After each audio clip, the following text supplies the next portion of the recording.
Welcome to Blitz on Windstream Channel 4. I'm your host, Brian Carter, bringing you all the local sports news, interviews, and highlights. We're going to start the show here at White County High School with baseball coach John Brown. Coach, we had you on the show a few months ago to talk about your softball team, but this is the actual reason you came to White County, the baseball gig, and it's great to have you on the show again. I appreciate that.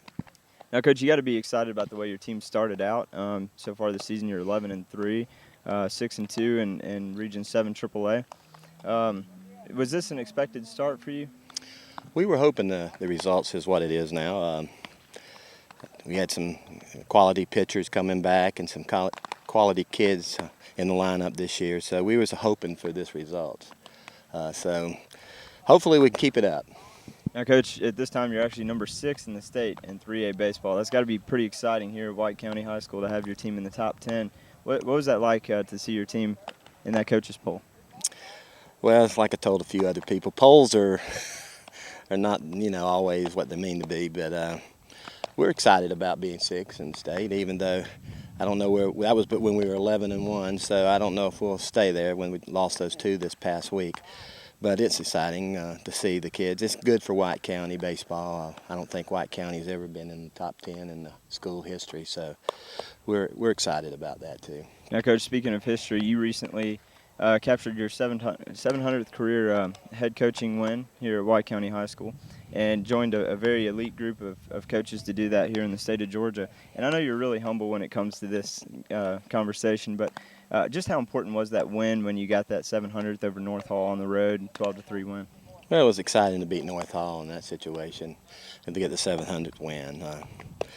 Of course, 700 wins is all credited to the young men that played for me, and that's who gets all the credit for those wins. Coach Brown's just been around a long time, so.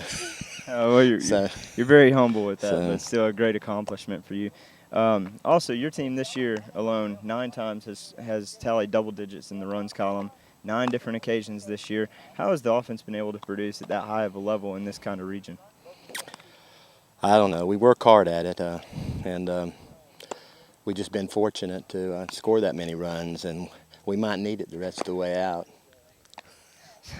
Now, Coach, on the other hand, you also have a very talented junior pitching staff. You got David Sesby, Luke Crumley, and Kyle Mills.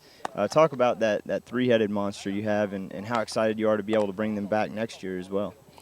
Well, that's definitely exciting to be able to have them all back next year. They're quality kids, not just pitchers. The young men are quality kids, and I'm excited about having them back next year, both David and Luke and Kyle, along with some other junior pitchers that we have. And so it looks good for next year.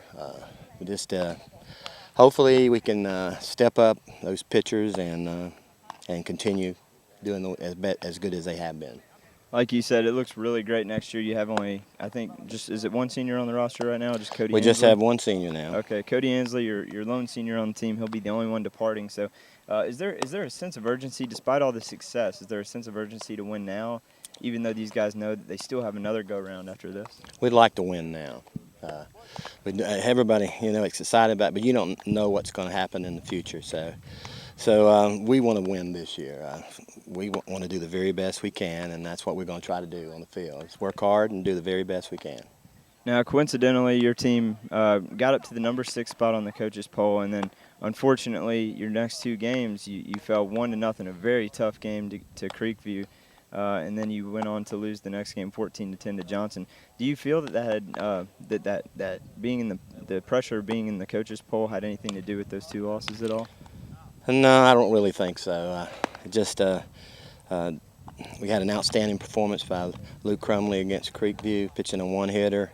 Did a great job. We just didn't execute in a few situations, didn't hit the ball there. We needed a couple double-digit numbers there in that situation. And against Johnson, we just didn't pitch well, and that's the reason there. But I don't think it had anything to do with the poll. I think we just didn't come out to play especially in the Johnson game.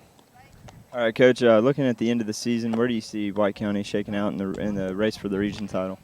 I hope we're in the top 2 in the sub-region, so that's what we've got to look forward to, and hopefully we'll do that.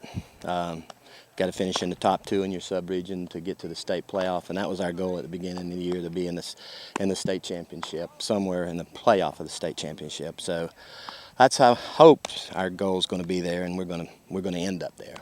Well, Coach, it was awesome having you on the show here a second time to talk about your baseball team, and we hope that your team has success the rest of the way and hopefully see you stay in the top 10 in the poll and better yet, just make a good stand for the region championship and maybe the state playoffs as well. I appreciate it, Brian. Thanks for coming out. No problem. Now, when we come back, we're going to visit with Habersham Central soccer coach and talk about their number 4 Habersham Central Raiders soccer team coming right up next.